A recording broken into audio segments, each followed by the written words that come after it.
കേരളക്കരയിൽ ഒരുപാട് ആളുകൾ ഇപ്പോൾ ചർച്ച ചെയ്തുകൊണ്ടിരിക്കുന്ന വിഷയമാണ് നാർക്കോട്ടിക് ജിഹാദ്. അങ്ങനെയുള്ളൊരു മിഥ്യാധാരണ സൃഷ്ടിച്ചുകൊണ്ട് ഒരു സമൂഹത്തെ, ഒരു മതത്തെ ഒന്നടങ്കം ഇല്ലായ്മ ചെയ്യാനുള്ള കുൽസിത ശ്രമങ്ങൾ പല ഭാഗത്തു നിന്നും നടന്നുകൊണ്ടിരിക്കുകയാണ്.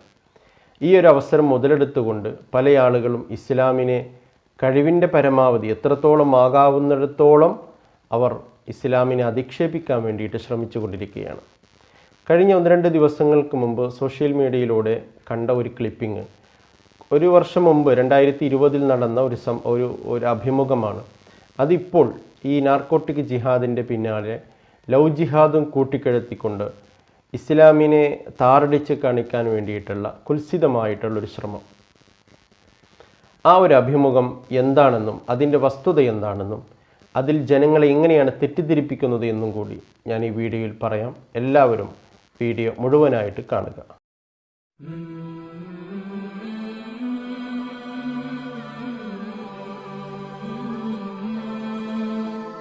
എല്ലാവർക്കും നോളജ് ടോക്കിലേക്ക് സ്വാഗതം. ഇന്ന് നമ്മൾ പറയാൻ പോകുന്നത് ലവ് ജിഹാദ്, നാർക്കോട്ടിക് ജിഹാദ്, ഇതിൻ്റെ പേരിൽ ഇസ്ലാമിനെ ക്രൂശിക്കുന്ന ആളുകൾ അവർ വെച്ച് പുലർത്തുന്ന ആശയധാര എന്താണ്, അവർ സമൂഹത്തിന് പകർന്നു നൽകുന്ന സന്ദേശം എന്താണ്, ഇസ്ലാം മതത്തിനെ തെറ്റായി ചിത്രീകരിക്കുന്ന ഒരു സ്ഥിതിവിശേഷം വന്നപ്പോൾ അതിനെ എന്താണ് എന്ന് സമൂഹത്തിന് മനസ്സിലാക്കി കൊടുക്കുകയാണ് ഉദ്ദേശം. ഇനി നമുക്ക് നോക്കാം. 2020 നടന്ന ഒരു അഭിമുഖം, ആ അഭിമുഖത്തിൻ്റെ പ്രസക്ത ഭാഗങ്ങളാണ് ഞാൻ കാണിക്കാൻ പോകുന്നത്.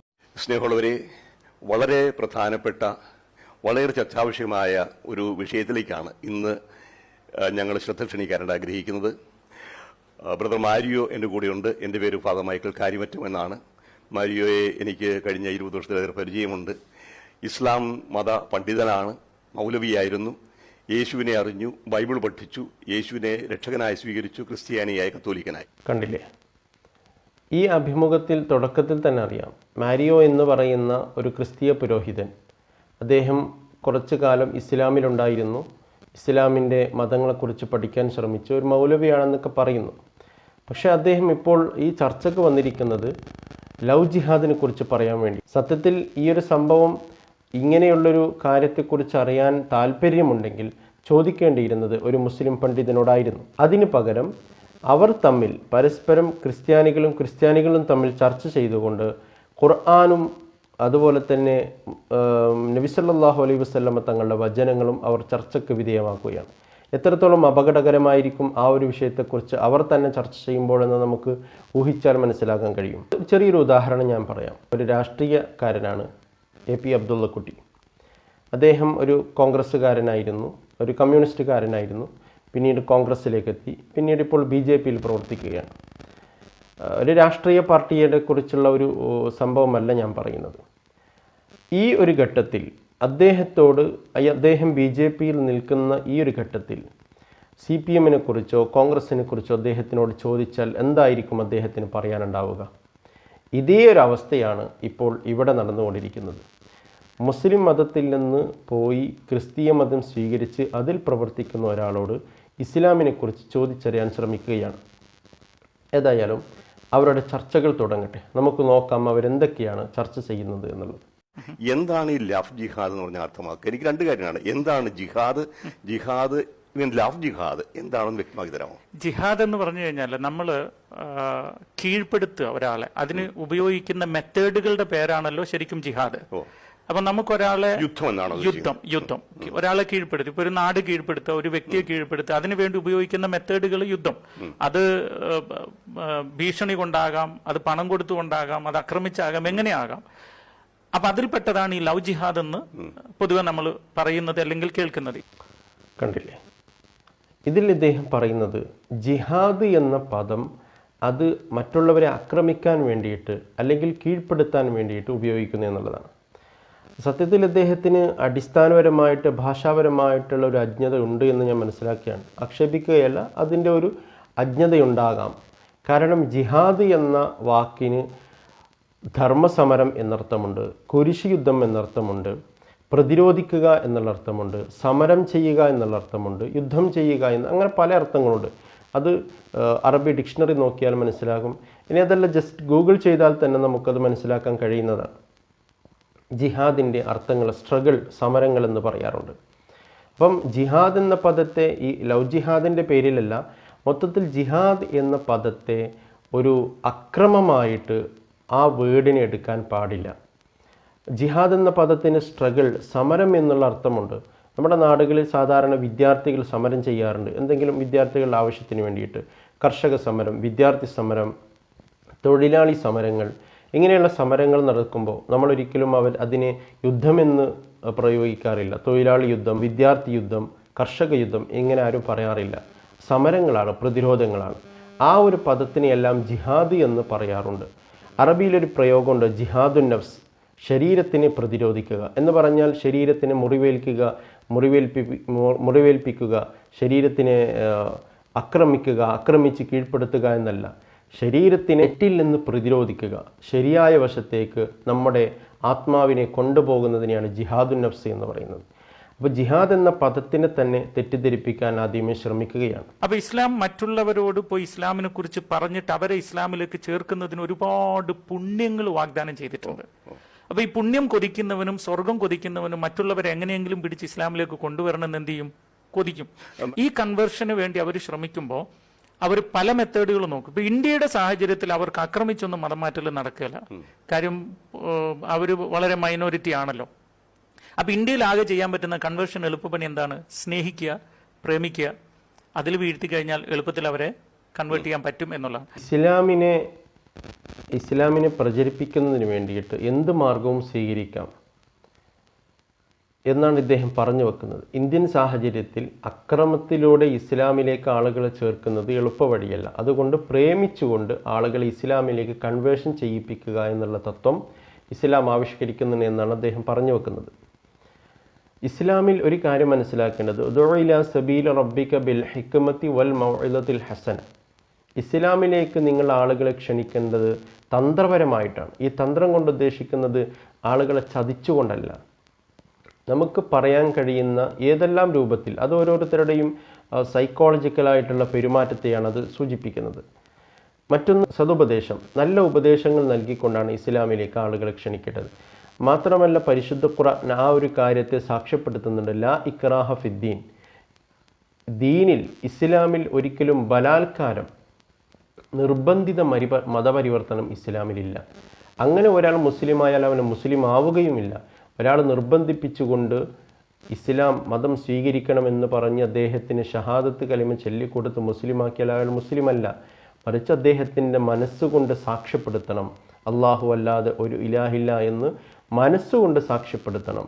ഒരു മനസ്സുകൊണ്ടും നാവുകൊണ്ടും യഥാർത്ഥത്തിൽ ഇസ്ലാമിലേക്ക് വരുമ്പോഴാണ് ഒരാൾ മുസ്ലിം ആകുന്നത്. അല്ലാതെ ഇന്ത്യൻ സാഹചര്യമായതുകൊണ്ടോ അല്ലെങ്കിൽ മറ്റുള്ള സാഹചര്യങ്ങളായതുകൊണ്ടോ ഇസ്ലാം ഇന്ത്യയിലെ ഈ സാഹചര്യം അല്ലായിരുന്നുവെങ്കിൽ ഇസ്ലാം കീഴ്പ്പെടുത്തി അല്ലെങ്കിൽ ആക്രമിച്ച ആളുകളെ വശീകരിക്കുമായിരുന്നു എന്ന് അദ്ദേഹം പറഞ്ഞു വെക്കുന്നു.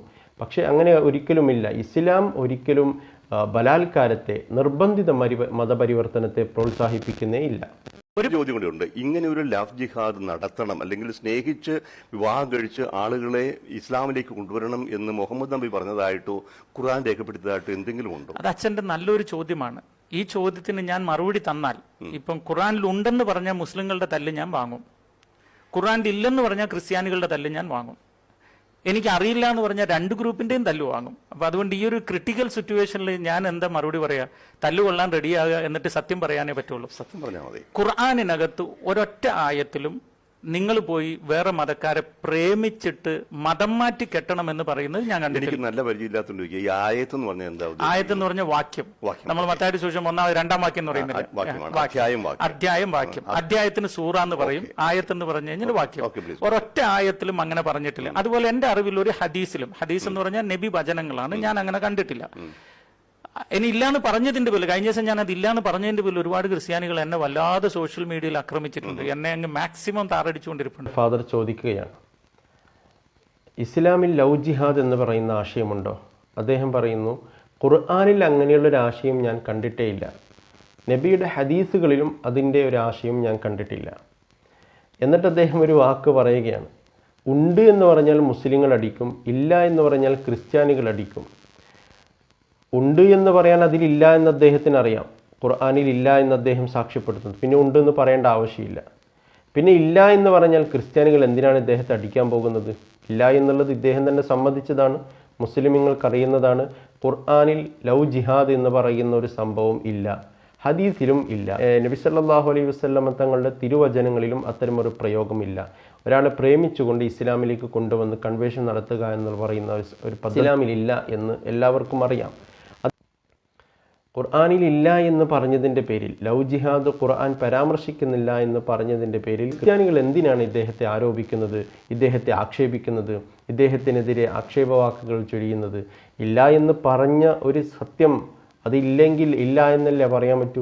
ഖുർആനിൽ ലവ് ജിഹാദ് ഇല്ല എന്ന് പറഞ്ഞ ഒരു സംഭവം പിന്നീട് അദ്ദേഹം ഖുർആന് കൊണ്ട് സാക്ഷ്യപ്പെടുത്താൻ ശ്രമിക്കുകയാണ്. അദ്ദേഹത്തിൻ്റെ അടുക്കൽ ഒരാൾ വന്ന് ഈ ഇസ്ലാമിലേക്ക് മതപരിവർത്തനം ചെയ്യപ്പെട്ട ഒരു സ്ത്രീ വന്നുകൊണ്ട് ഇങ്ങനെ പരാതി പറഞ്ഞപ്പോൾ ഇദ്ദേഹം പഠിക്കാൻ ശ്രമിച്ചു അത്രേ. എന്നിട്ട് ഇദ്ദേഹം പഠിക്കാൻ ശ്രമിച്ചപ്പോൾ ഖുർആനിൽ നിന്ന് 3 ആയത്തുകൾ കണ്ടെത്തിയെന്ന് ഇദ്ദേഹം പറയുന്നു. നേരത്തെ പറഞ്ഞ് നമ്മൾ കേട്ടു, ഇദ്ദേഹം പറഞ്ഞത് ഖുർആനിലോ നബിയുടെ വചനങ്ങളിലോ അത്തരമൊരു പരാമർശങ്ങളേ ഇല്ല. പക്ഷേ ഇപ്പോൾ അദ്ദേഹം കണ്ടെത്തിയിരിക്കുകയാണ് ഖുർആനിൽ അങ്ങനെയുള്ള ഒരു പ്രയോഗമുണ്ട്. അതിന് ഈ ചോദ്യം ചോദിക്കുന്ന ഫാദർ വളരെ ആവേശത്തോടു കൂടി ചോദിക്കുകയാണ്, ഖുർആനിലുണ്ടോ? അദ്ദേഹത്തിൻ്റെ ലൈബ്രറിയിൽ നിന്ന് എടുത്ത ഖുർആനാണെന്ന് പറയുന്നു. സത്യത്തിൽ അത് ഖുർആനല്ല, ഖുർആൻ പരിഭാഷയാണ് വായിക്കുന്നത്. ഇതാണ് ഖുർആൻ എന്ന് പറഞ്ഞ് അദ്ദേഹം വായിക്കുകയാണ്. അദ്ദേഹത്തിൻ്റെ ലൈബ്രറിയിൽ നിന്ന് എടുത്തതാണെന്ന് പറയുന്നു. ആ ചോദ്യം ചോദിക്കുന്ന ഫാദർ അദ്ദേഹം ചോദിക്കുന്നുണ്ട്, എന്താണ് ഈ ആയത്ത് എന്ന് പറയുന്നത്? അദ്ദേഹത്തിൻ്റെ ലൈബ്രറിയിലുള്ള ഖുർആനിലെ ആയത്ത് എന്താണെന്ന് അദ്ദേഹത്തിന് അറിയില്ല. അദ്ദേഹം ഈ ചോദിക്കുന്ന വിഷയത്തിന് മറുപടി നൽകുന്നത് ഇങ്ങനെയാണ്. നമുക്ക് നോക്കാം. ഇങ്ങനെ ഒരു പ്രണയത്തിൽ കുടുങ്ങിയ ഒരു പെണ്ണിനെ മാതാപിതാക്കൾ കൊണ്ടുവന്ന് അതിൻ്റെ പുറകിൽ ഒരു തീവ്രവാദ ബന്ധമുണ്ടെന്ന് മനസ്സിലാക്കിയ ഞാൻ, നമ്മുടെ പെമ്പിള്ളേരിനി പോകരുതല്ലോ എന്നോർത്തിട്ട് അത് ഖുർആനിൽ ഇത് പഠിപ്പിക്കുന്നുണ്ടോ, ഹദീസ് പഠിപ്പിക്കുന്നുണ്ടോ എന്ന് അറിയാൻ വേണ്ടി ഒരു റിസർച്ച് നടത്തിയപ്പോൾ ഖുർആനിൽ എനിക്ക് 3 ആയത്തുകൾ കിട്ടി. ഞാൻ ആ ആയത്തുകൾ അച്ഛന് അങ്ങോട്ട് വായിച്ചു തരാം. അപ്പൊ അച്ഛനത് വ്യക്തമായി മനസ്സിലാകും എന്താണ് ഖുർആൻ പറയുന്ന കാര്യങ്ങളെന്ന്. ഒന്നാമത്തത് ഖുർആനിന്റെ 5-ാം അധ്യായത്തിന്റെ 5-ാം വാക്യം. ഇതിപ്പോ അച്ഛൻ ഖുർആനാണിത്, അച്ഛന്റെ ലൈബ്രറിയിൽ നിന്ന് തന്നെ ഞാൻ എടുത്താണ്, അല്ലാതെ വേറെ ഒന്നുമല്ല. ഞാൻ അതിനകത്ത് വായിക്കുകയാണ്. നിങ്ങൾക്ക് മുമ്പ് വേദം നൽകപ്പെട്ടവരിൽ നിന്നുള്ള ചാരിത്രശുദ്ധിയുള്ള സ്ത്രീകളെ നിങ്ങൾക്ക് അനുവദിക്കപ്പെട്ടിരിക്കുന്നു. വിവാഹം കഴിക്കാം. ഈ പറഞ്ഞതിന്റെ അർത്ഥം എന്നാന്ന് ചോദിച്ചു കഴിഞ്ഞാൽ, ഖുർആനിന് മുമ്പുള്ള വേദം എന്ന് പറഞ്ഞാൽ തൗറാത്തും ഇഞ്ചീലും ആണല്ലോ, പഴയ നിയമം മൊത്തം. അപ്പൊ ക്രിസ്ത്യാനികളും യഹൂദരുമാണ്. ആ ക്രിസ്ത്യാനികളിലും യഹൂദരിലുമുള്ള ചാരിത്രശുദ്ധിയുള്ള സ്ത്രീകൾ, അതായത് നല്ല പെണ്ണുങ്ങളെ കെട്ടാൻ ഖുർആൻ മുസ്ലിം ചെറുപ്പക്കാരോട് പറഞ്ഞിരിക്കുകയാണ്. അങ്ങനെ അനുവാദം ഉള്ളതുകൊണ്ട് അവർക്ക് എന്തായാലും ഒരു ചെറിയ പ്രണയം തോന്നിയാൽ അവർ കെട്ടാണ്ടിരിക്കുമോ? അനുവാദമാണോ ഒരു കൽപ്പനയാണോ? കൽപ്പനയല്ല, ഇത് അനുവാദം എന്നാ പറഞ്ഞിരിക്കുക. ഇവിടെ തെറ്റിദ്ധരിപ്പിക്കാൻ ശ്രമിക്കുന്നത് ഖുർആനിലെ സൂറത്തുൽ മാഇദയിലെ 5-ാമത്തെ ആയത്ത് എടുത്തുകൊണ്ടാണ്. ഇതാണ് ഖുർആൻ. ഈ ഖുർആനിൽ നിന്ന് അദ്ദേഹം ഉദ്ധരിക്കുകയാണ്. ഈ ഖുർആനിൽ അദ്ദേഹത്തിൻ്റെ കയ്യിലുള്ളത് ഖുർആനിൻ്റെ പരിഭാഷയാണ്. ഏതായാലും ഇരിക്കട്ടെ, 5-ാമത്തെ ആയത്ത് എന്താണെന്ന് നമുക്ക് നോക്കാം.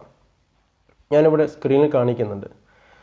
വൽ മുഹ്സനാത്തു അൽയൗമ ഉഹില്ല ലക്കും അത്വയ്യിബാത്തു വതആമുൽ ലദീന ഊതുൽ കിതാബ ഹില്ലുൽ ലക്കും വതആമുക്കും ഹില്ലുൽ ലഹും എന്നിങ്ങനെ പറഞ്ഞുകൊണ്ട് ഖുർആൻ പറയാണ്, വൽ മുഹ്സനാത്തു മിനൽ മുഅ്മിനാത്തി, മുഅ്മിനാത്തുകളിൽ നിന്നുള്ള അഥവാ മുസ്ലിമീങ്ങളായിട്ടുള്ള സത്യവിശ്വാസികളായിട്ടുള്ള ആളുകളായ പതിവ്രതകളായ സ്ത്രീകളെ നിങ്ങൾക്ക് കല്യാണം കഴിക്കൽ അനുവദനീയമാണ്.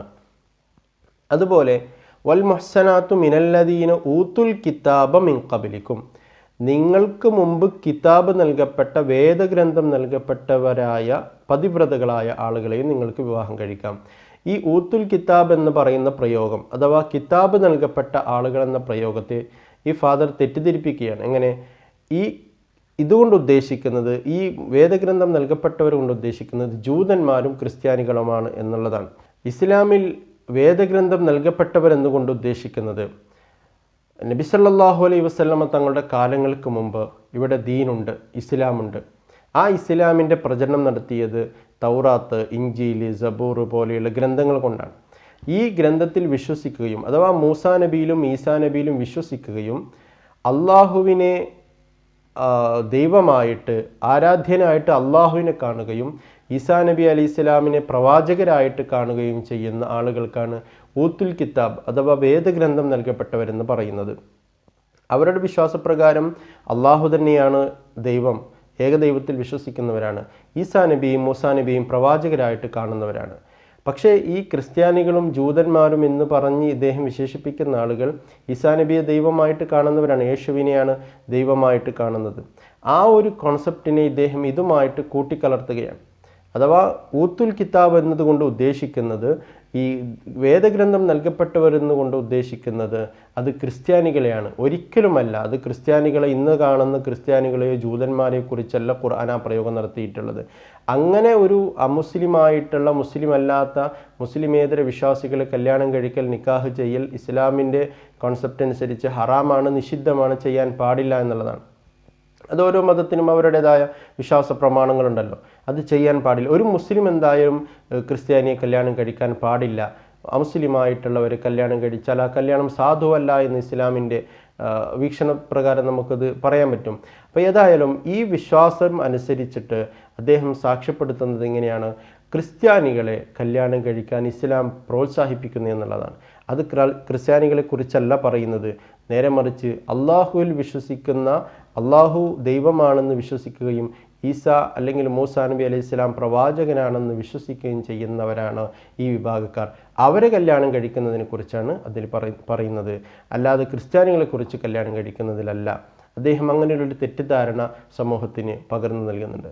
പിന്നെയും കേൾക്കാം നമുക്ക്. നിന്നെ പ്രേമിച്ച് നിനക്ക് ഇഷ്ടപ്പെട്ട് നീ പോയി കെട്ടിയാൽ നാളെ അവൻ പോയിട്ട് നിന്നെ തൃപ്തിയില്ലാത്തതുകൊണ്ട് ഒരു ഹിന്ദു പെണ്ണിനെ കെട്ടാം, ചിലപ്പോൾ ഒരു മുസ്ലിമിനെ തന്നെ കെട്ടാം. കാര്യം അവൻ്റെ ഖുർആൻ അനുവദിച്ചിട്ടുണ്ട്. ഖുർആൻ അനുവദിച്ചുകൊണ്ടാണല്ലോ നിന്നെ വന്ന് കെട്ടുന്നത്. അതേ ഖുർആൻ ഫോളോ ചെയ്യുന്നവൻ അവൻ വേറെ ആളെയും പോയി കെട്ടും, മിനിമം 4 എണ്ണം കെട്ടും. നീ എന്ത് ചെയ്യും? അപ്പൊ അതായത് 3-ാം അധ്യായത്തിന്റെ 34-ാമത്തെ വാക്യമാണ്, ഏതു സ്ത്രീകളിൽ നിന്ന് നിങ്ങൾ അനുസരണക്കേട് ആശങ്കിക്കുന്നുവോ അവരെ സതുപദേശം ചെയ്യുക, ശയ്യകളിൽ നിന്ന് പിരിഞ്ഞിരിക്കുക, അതായത് റൂമിൽ നിന്ന് പുറത്താക്കി കളയുക, താണ്ടിക്കുക, അടിക്കുക.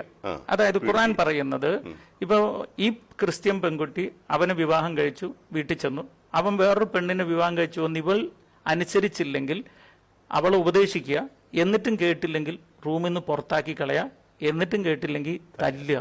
അടുത്ത് പറഞ്ഞു കഴിഞ്ഞാൽ ഡിവോഴ്സാണ്, അതായത് തലാഖാണ്. അദ്ദേഹത്തിന്റെ അടുക്കിലേക്ക് വന്ന ആ പെണ്ണിനോട് അദ്ദേഹം പറഞ്ഞു കൊടുക്കുന്ന മറുപടിയാണ്, ഒരു മുസ്ലിമായ ചെറുപ്പക്കാരൻ കല്യാണം കഴിച്ചാൽ അദ്ദേഹം ആ പെണ്ണ് ഇസ്ലാമിലേക്ക് വന്ന് കൺവേർട്ട് ചെയ്യപ്പെട്ട് ഇസ്ലാമായാൽ പിന്നെ കല്യാണം കഴിക്കുന്നതിന് പ്രശ്നമില്ലല്ലോ. അങ്ങനെ കല്യാണം കഴിച്ചതായിരിക്കാം, അതെന്തോ ആകട്ടെ. അങ്ങനെ കല്യാണം കഴിച്ചാൽ നിന്റെ പ്രശ്നം വരാൻ പോകുന്നത്, നിന്നോട് ആ ഭർത്താവിന് ദേഷ്യം പിടിച്ചാൽ, ആ ഭർത്താവിന് നിന്നോട് ദേഷ്യം പിടിക്കേണ്ട ഘട്ടം വന്നാൽ അദ്ദേഹം ചെയ്യുന്നത് എന്താണെന്നത് ഖുർആൻ കൊണ്ട് സാക്ഷ്യപ്പെടുത്തുകയാണ്. ഖുർആൻ കൊണ്ട് അദ്ദേഹം വായിക്കുകയാണ്. അദ്ദേഹം വായിക്കുന്നത് സൂറത്തു നിസായിലെ 34-ാമത്തെ ആയത്താണ്. അതിൽ ഒരുപാട് വിഷയങ്ങൾ പറയുന്നുണ്ട്. എന്നിട്ട് അവസാനം പറയുന്നുണ്ട്, വല്ലാത്തി തഖാഫൂന നുഷൂസഹുന്ന ഫഇലൂഹുന്ന വഹ്ജുറൂഹുന്ന ഫിൽ മലാജി. നിങ്ങളുടെ ഭാര്യമാരുമായിട്ട് നിങ്ങൾക്ക് പ്രയാസങ്ങൾ അനുഭവിച്ചാൽ, പ്രശ്നങ്ങൾ ഉണ്ടാകാൻ തുടങ്ങിയാൽ, ഫഇലൂഹുന്ന, അവരോട് നിങ്ങൾ സതുപദേശം നൽകുക. നല്ല ഉപദേശത്തിലൂടെ, നല്ല വാക്കുകൾ പറയാനാണ് ആദ്യം പറയുന്നത്. നല്ല ഉപദേശങ്ങൾ നൽകുക, ഇങ്ങനെയൊന്നും ചെയ്യരുത് മോളെ എന്നെല്ലാം പറഞ്ഞിട്ട് അവരെ ഉപദേശിക്കുക. വഹ്ജുറൂഹുന്ന ഫിൽ മലാജി, രണ്ടാമത്തത് കിടപ്പറ ഉപേക്ഷിക്കുക. കിടപ്പറ ഉപേക്ഷിക്കുക എന്ന് പറയുന്നത് ഒരേ സ്ഥലത്ത് കിടന്നുറങ്ങുമ്പോഴുള്ള ആ ബന്ധവും ആ സ്നേഹവും ഒഴിവാക്കിയാൽ സ്വാഭാവികമായിട്ടും ആ പെണ്ണിൻ്റെ ഉള്ളിൽ ഒരു മനസ്സലിയുന്ന പെണ്ണാണെങ്കിൽ തോന്നും, ഇത് ശരിയല്ല, എൻ്റെ ഭർത്താവിന് എൻ്റെ അടുത്ത് കിട്ടണം എന്ന് ചിന്തിക്കും. അങ്ങനെ രണ്ടാമത്തെ ഓപ്ഷൻ അത് വെക്കുകയാണ്, കിടപ്പറ വെടിയുക. എന്നിട്ടും ശരിയാകുന്നില്ലെങ്കിൽ വളിരിബൂഹുന്ന, അവരെ ചെറിയൊരു അടി അടിക്കണം. ഈ അടി കൊണ്ട് ഉദ്ദേശിക്കുന്ന ആ പെണ്ണിനെ അടിച്ചങ്ങോട്ട് കൊല്ലണമെന്നല്ല, ഇദ്ദേഹം തെറ്റിദ്ധരിപ്പിക്കാൻ വേണ്ടിയിട്ട് ശ്രമിക്കുന്നൊരു ശ്രമമാണ്. അടിക്കാൻ വേണ്ടിയിട്ട് പറയുന്നു, താണ്ടിക്കാൻ വേണ്ടിയിട്ട് പറയുന്നു, ആ ഒരു അർത്ഥത്തിലല്ല. ഈ ആയത്തിനെ വിശദീകരിച്ചുകൊണ്ട് പണ്ഡിതന്മാർ പറയുന്നത് കാണാം, അടി കൊണ്ട് ഉദ്ദേശിക്കുന്നത് ചെറിയൊരു അടി, അഥവാ ആ പെണ്ണിന് എനിക്കൊരു ശിക്ഷണം കിട്ടിയിട്ടുണ്ട് എന്ന് തോന്നാൻ വേണ്ടിയിട്ടുള്ളൊരു അടിയാണ്. എന്നിട്ട് പിന്നെ അദ്ദേഹം പറയുന്നൊരു വാക്കുണ്ട്, പിന്നെ അടുത്ത ഘട്ടം വരുന്നത് തലാഖാണല്ലോ, വിവാഹമോചനമാണല്ലോ എന്ന്. അല്ല, ഈ ആയത്തിൻ്റെ തന്നെ അവസാനം പറയുന്നത് ഫൈൻ അത്തഅനലക്കും, ഇനി അവൾ നിങ്ങൾക്ക് ഭയപ്പെടുകയാണെങ്കിൽ, പറയുന്നത് അനുസരിക്കുകയാണെങ്കിൽ ഫലാ തബഗൂ അലൈഹിന്ന സബീല, പിന്നെ മറ്റു മാർഗങ്ങളൊന്നും സ്വീകരിക്കാൻ പാടില്ല. അപ്പം അവർ വഴിപ്പെടും. അങ്ങനെ ഈ 3 ഘട്ടങ്ങൾ കഴിഞ്ഞാൽ സ്വാഭാവികമായിട്ടും അവർ വഴിപ്പെടും. അവർ വഴിപ്പെട്ടാൽ പിന്നെ മറ്റു മാർഗങ്ങളൊന്നും സ്വീകരിക്കേണ്ട ആവശ്യമില്ലല്ലോ. ഇന്നല്ലാഹ കാന അലിയൻ കബീറ. എന്നിട്ട് ഇദ്ദേഹം ഈ ത്വലാഖിൻ്റെ വിഷയം പറഞ്ഞു. തൊട്ടടുത്ത ആയത്തിൽ, അഥവാ 35-ാമത്തെ ആയത്തിൽ പറയുന്നത് കാണാം, വൈൻ ഖിഫ്തും ഷിഖാഖ ബൈനിഹിമ, നിങ്ങൾക്ക് രണ്ടാൾക്കുമിടയിൽ ഒരു പ്രയാസങ്ങൾ നേരിടേണ്ടി വന്നാൽ, ഒരു ബുദ്ധിമുട്ടുകൾ ഉണ്ടാകേണ്ട സാഹചര്യം വന്നാൽ, ഫബഅസു ഹകമം മിൻ അഹ്ലിഹി, നിന്റെ കുടുംബക്കാരിൽ നിന്നൊരു ന്യായാധിപനെ, നമുക്ക് സംസാരിക്കാൻ വേണ്ടിയിട്ട് ഒരാളെ നിശ്ചയിക്കുക. വഹകമം മിൻ അഹ്ലിഹ, എന്നിട്ട് ആ പെണ്ണിൻ്റെ ഭാഗത്ത് നിന്നും ഒരാളെ നിശ്ചയിക്കുക. എത്ര കർക്കശമായിട്ടാണ് ഖുർആൻ ഈ കാര്യം വിശദീകരിക്കുന്നത്. ഭാര്യ ഭർത്താക്കന്മാരുടെ ഒരു പ്രശ്നങ്ങൾ വന്നാൽ അത് പരിഹരിക്കേണ്ടത് എങ്ങനെയാണ്? ഭർത്താവിൻ്റെ ഭാഗത്ത് നിന്നൊരാൾ, പെണ്ണിൻ്റെ ഭാഗത്ത് നിന്നൊരാൾ വന്ന് സംസാരിക്കുക. ഈ യുരീദ ഇസ്ലാഹൻ യുവഫിഖുല്ലാഹ ബൈനഹുമ, അവർക്കിടയിൽ യോജിപ്പാണ് ഉദ്ദേശിക്കുന്നുണ്ടെങ്കിൽ അല്ലാഹു തആല അവരെ യോജിപ്പിച്ചു കൊടുക്കും. ഇന്നല്ലാഹ കാന അലീമൻ ഖബീറ. ഇങ്ങനെ ഖുർആൻ പറയുന്നത് യോജിപ്പിൻ്റെ സ്വരമാണ്, ഭിന്നിപ്പിൻ്റെ സ്വരമല്ല. അപ്പോൾ ഈ പെണ്ണിനെ തെറ്റിദ്ധരിപ്പിക്കുകയാണ്. ഇസ്ലാം മത വിശ്വാസികൾ ദേഷ്യപ്പെട്ട ഒരു പിണങ്ങേണ്ട സാഹചര്യം വന്നാൽ അവരെ അടിക്കാനും അതുപോലെ തന്നെ നിങ്ങളെ വേദനിപ്പിക്കാനും തയ്യാറാകുമെന്ന് അദ്ദേഹം പറഞ്ഞു തീർക്കുകയാണ്. പിന്നീട് പറയുന്ന ഒരു കാര്യം കൂടി ശ്രദ്ധിക്കുക. ഈ ഇസ്ലാമിൻ്റെ കാഴ്ചപ്പാടനുസരിച്ച് വിവാഹം എന്താണ് ലക്ഷ്യം? ഈ ചോദ്യങ്ങളൊക്കെ ചോദിച്ചാലേ ഒരുപാട് എന്താ പറയുക, ക്രിറ്റിസിസവും സമൂഹത്തിൽ വിഷമങ്ങളും ഉണ്ടാക്കുന്ന കുറെ കാര്യങ്ങളൊക്കെ നമ്മൾ പറയേണ്ടി വരും എന്നുള്ളൊരു റിയാലിറ്റി ഉണ്ട്. എനിക്ക് സത്യം അറിയണമല്ലോ. നമ്മളിപ്പോൾ ഒരു മതത്തെക്കുറിച്ച് അറിയുന്ന ആരെയും കുറ്റപ്പെടുത്താൻ വേണ്ടിയിട്ട്. അതുകൊണ്ട് തന്നെ മുസ്ലിമീങ്ങൾ ഞങ്ങൾ കേൾക്കുന്നുണ്ട് സോഷ്യൽ മീഡിയയിൽ, നിങ്ങളെ വ്രണപ്പെടുത്തണം എന്ന ലക്ഷ്യത്തോടെയല്ല ഈ ഡിസ്കഷൻ നമ്മൾ പറയുന്നത്. പക്ഷേ നമ്മളുടെ സഭാവിശ്വാസികളും നമ്മുടെ വിശ്വാസികളും തെറ്റിദ്ധരിക്കപ്പെടരുത് എന്നുള്ളത് എന്റെയും നമ്മുടെ സഭയുടെയും ഉത്തരവാദിത്തപ്പെട്ടവരുടെയും. ഇദ്ദേഹം പറയുന്നത്, ആ ചോദ്യം ചോദിക്കുന്ന അച്ഛന് അറിയേണ്ടത് ഇസ്ലാമിനെ കുറിച്ച് തെറ്റിദ്ധരിക്കാനല്ല, അറിയാനാണെന്നാണ്. ഇസ്ലാമിനെ കുറിച്ച് വേണ്ട പോലും തെറ്റിദ്ധാരണ ആൾക്ക് കിട്ടിക്കഴിഞ്ഞു. പിന്നെയും ഇസ്ലാമിനെ കുറിച്ച് ഇങ്ങനെ ചോദിക്കുകയാണ്, എന്തെങ്കിലും കിട്ടുമോ എന്നുള്ള അർത്ഥത്തിൽ. അപ്പോൾ ഇദ്ദേഹം പറയുകയാണ് ഇസ്ലാമിൻ്റെ വിവാഹത്തിൻ്റെ കാഴ്ചപ്പാട് എന്താണ്. ആ വീഡിയോയുടെ അവസാനം അദ്ദേഹം പറയുന്നുണ്ട്, പുരുഷർക്കാണ് ആധിപത്യം, പുരുഷന്മാർക്ക് 4 വരെ കെട്ടാം. ഇങ്ങനെ അദ്ദേഹം വാചാലമാവുകയാണ് ഇസ്ലാമിനെതിരെ. ഞാൻ ഇനി കാണിക്കാൻ പോകുന്നത് നിങ്ങൾക്ക് ബൈബിളാണ്. ബൈബിൾ, ഇതെൻ്റെ കയ്യിലുള്ള ബൈബിളിൻ്റെ പുതിയ നിയമം പുസ്തകമാണ്.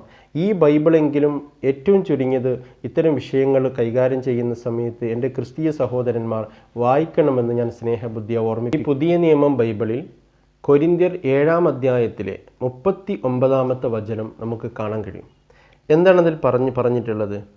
ഭർത്താവ് ജീവിച്ചിരിക്കുന്ന കാലത്തോളം സ്ത്രീ ബന്ധിക്കപ്പെട്ടിരിക്കുന്നു എന്ന് പറഞ്ഞാൽ, ഒരു പെണ്ണിനെ ഒരു ഭർത്താവ് കല്യാണം കഴിച്ചു കഴിഞ്ഞാൽ ആ സ്ത്രീ ബന്ധിക്കപ്പെട്ടിരിക്കുന്നു, പിന്നെ ആ പുരുഷൻ്റെ കീഴിലാണ്. ഭർത്താവ് മരിച്ചു പോയാൽ തനിക്ക് മനസ്സുള്ളവരുമായി വിവാഹം കഴിപ്പാൻ സ്വാതന്ത്ര്യമുണ്ട്. വിവാഹം കഴിക്കാൻ സ്വാതന്ത്ര്യമുള്ളത് എപ്പോഴാണ്? ഭർത്താവ് മരിച്ചു കഴിഞ്ഞാലാണ് മറ്റുള്ള പുരുഷന്മാരെ കല്യാണം കഴിക്കാൻ സ്വാതന്ത്ര്യമുള്ളത്. അപ്പോൾ ഇദ്ദേഹം പറയുന്നുണ്ട് ഇസ്ലാമിൽ മാത്രമാണ് ഇസ്ലാമിൽ സ്ത്രീകൾക്ക് 4 കെട്ടാൻ കഴിയില്ല, 4 പുരുഷന്മാരെ കല്യാണം കഴിക്കാൻ കഴിയില്ല, പുരുഷന്മാർക്ക് 4 ആളുകളെ കല്യാണം കഴിക്കാം.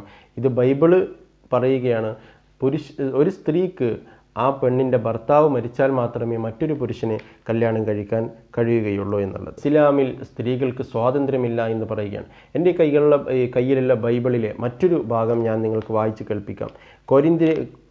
കൊരിന്ത്യർ എന്ന ഭാഗത്തിലെ 11-ാം അധ്യായത്തിലെ 7, 8, 9 വചനങ്ങൾ നമുക്കൊന്ന് വായിച്ചു നോക്കാം. സ്ത്രീയോ പുരുഷൻ്റെ തേജസ്സാകുന്നു. സ്ത്രീ എന്ന് പറയുന്നത് പുരുഷൻ്റെ തേജസ്സാകുന്നു. പുരുഷൻ സ്ത്രീയിൽ നിന്നല്ലല്ലോ, സ്ത്രീ പുരുഷനിൽ നിന്നത്രേ ഉണ്ടായത്. അഥവാ പുരുഷന്മാർക്കാണ് സ്ഥാനം. സ്ത്രീയിൽ നിന്നല്ലല്ലോ പുരുഷൻ ഉണ്ടായത്, പുരുഷനിൽ നിന്നാണല്ലോ സ്ത്രീ ഉണ്ടായതെന്നാണ് ബൈബിൾ പറയുന്നത്. അഥവാ പുരുഷൻ്റെ ഭാര്യയെല്ലാം ഉപയോഗിച്ചുകൊണ്ടാണ് സ്ത്രീകളെ നിർമ്മിക്കപ്പെട്ടതെന്നാണ് വ്യാഖ്യാനം. പുരുഷൻ സ്ത്രീക്കായിട്ടല്ല, സ്ത്രീ പുരുഷനായിട്ടല്ലോ സൃഷ്ടിക്കപ്പെട്ടത്. അഥവാ പുരുഷൻ സൃഷ്ടിക്കപ്പെട്ടത് ആർക്കല്ല? സ്ത്രീക്ക് വേണ്ടിയിട്ടല്ല, മറിച്ച് സ്ത്രീ പുരുഷനായിട്ടാണല്ലോ സൃഷ്ടിക്കപ്പെട്ടിട്ടുള്ളത്. ഇത് ബൈബിളാണ്. ബൈബിളിലെ കൊരിന്ത്യർ 11-ാം വചനത്തിലെ 7, 8, 9 വചനങ്ങളാണ് ഞാൻ വായിച്ചത്. അപ്പോൾ ഇതൊക്കെ ഒരു മതത്തിൻ്റെ പേരിൽ നമ്മൾ ആരോപണം ഉന്നയിക്കുമ്പോൾ അതിൻ്റെ വസ്തുത മനസ്സിലാക്കണം. വെറുതെ ഇസ്ലാമിനെതിരെ കരിവാരിത്തേക്കാൻ വേണ്ടിയിട്ട് ശ്രമിക്കാൻ പാടില്ല. കാരണം ഇതൊക്കെ ഒരു മതത്തിനൊരു നിയമമുണ്ട്. ഇസ്ലാമിൽ വിവാഹത്തിനൊരു കോൺസെപ്റ്റ് ഉണ്ട്, ഒരു കരാറാണ്, ഒരു ഉടമ്പടിയാണ്. അതിനനുസരിച്ച് മാത്രമേ ജീവിക്കാൻ പാടുള്ളൂ. മറ്റു വിഭാഗങ്ങളെ കല്യാണം കഴിച്ചുകൊണ്ട് ഇസ്ലാമിലേക്ക് കൺവേർഷൻ ചെയ്യുന്ന ഒരു ജിഹാദ് ഇസ്ലാമിലില്ല. അത് ഇസ്ലാം തീർത്തും എതിർക്കപ്പെടുന്നൊരു കാര്യമാണ്. ഇത്രയൊക്കെ പറഞ്ഞപ്പോൾ ഇതൊരു മുസ്ലിമിനെ അല്ലെങ്കിൽ ഒരു ക്രിസ്ത്യാനിയെ, ഒരു ഹിന്ദു സമൂഹത്തെ ഒന്നടങ്കം ആക്ഷേപിക്കുന്ന ഒരു വേദിയായിട്ട് ഇത്തരം വിഷയങ്ങളെ കാണാതെ ഈ നാർക്കോട്ടിക് ജിഹാദും ലവ് ജിഹാദും ഇങ്ങനെയുള്ള പരാമർശങ്ങൾ നടത്തി മുസ്ലിമീങ്ങളെ ഒന്നടങ്കം പ്രതിസ്ഥാനത്ത് നിർത്തുന്ന ഒരു സാഹചര്യം ഉണ്ടാക്കിയെടുക്കാൻ പാടില്ല. മറിച്ച് എന്തെങ്കിലും വിഷയം വരുമ്പോൾ, ഇപ്പോൾ നാർക്കോട്ടിക്കിൻ്റെ വിഷയം വരികയാണെങ്കിൽ, മയക്കുമരുന്നിൻ്റെ വിഷയം വരികയാണ്, അതൊരു മതത്തിൽ അതിലൊരു മതം കലർത്താനേ പാടില്ല. ഏത് മതക്കാരനാണെങ്കിലും ശിക്ഷിക്കപ്പെടണം. ഇത്തരം വ്യവഹാരങ്ങൾ നടത്തുന്ന സമയത്ത് അവിടെ മതത്തിന് പ്രസക്തിയല്ല. മതത്തിനപ്പുറം ഇവർ എന്തു ചെയ്തു എന്നുള്ള കാര്യത്തെ നോക്കിക്കൊണ്ട് അതിന് തക്കതായ ശിക്ഷ നൽകണം. ആ ഒരു കാര്യത്തിലാണ് സമൂഹം ഒന്നിക്കേണ്ടത്. ഈ കേരളം എന്ന് പറയുന്ന മതങ്ങളുടെ ഒരു സാഹോദര്യത്തിൻ്റെയും സഹവർത്തിത്വത്തിൻ്റെയും ഈ ഒരു ഭൂപ്രകൃതിയെ തമ്മിലടിപ്പിക്കാൻ പല ആളുകളും ശ്രമിച്ചുകൊണ്ടിരിക്കുകയാണ്. എല്ലാവർക്കും അവരുടേതായ മതവിശ്വാസങ്ങളുണ്ട്. ആ മതവിശ്വാസങ്ങൾ അനുസരിച്ച് നമ്മൾ ജീവിക്കേണ്ടതാകുന്നു. ഞാനിപ്പോൾ ഉദ്ധരിച്ചത് ഖുർആനിന് എതിരെ ആരോപണങ്ങൾ ഉന്നയിച്ചപ്പോൾ ആ ഖുർആനിൻ്റെ ആരോപണങ്ങൾ അസ്ഥാനത്താണ് എന്നും അതിൽ ഉന്നയിക്കുന്ന അഭിപ്രായങ്ങൾ പലതും ബൈബിളിൽ പറഞ്ഞിട്ടുണ്ട് എന്ന് മാത്രമാണ് ഞാൻ വരുത്തി തീർത്തത്. ഇതൊരു ക്രിസ്ത്യൻ സമൂഹത്തെ ആക്ഷേപിക്കലല്ല. എല്ലാവർക്കും അവരുടേതായ മതത്തിൻ്റെ വിശ്വാസമനുസരിച്ച് ജീവിക്കാനുള്ള സ്വാതന്ത്ര്യം നമ്മുടെ ഭരണഘടന നൽകുന്നുണ്ട്. അതുകൊണ്ട് നമ്മുടെ ജീവിതത്തിൽ ഇത്തരം വിഷയങ്ങൾ വളരെ പക്വതയോടുകൂടെ പെരുമാറാൻ ഏറ്റെടുക്കാൻ നമ്മൾ തയ്യാറാകണമെന്ന് മാത്രം പറയുകയാണ്. എല്ലാവർക്കും നന്ദി. അസ്സലാമു അലൈക്കും.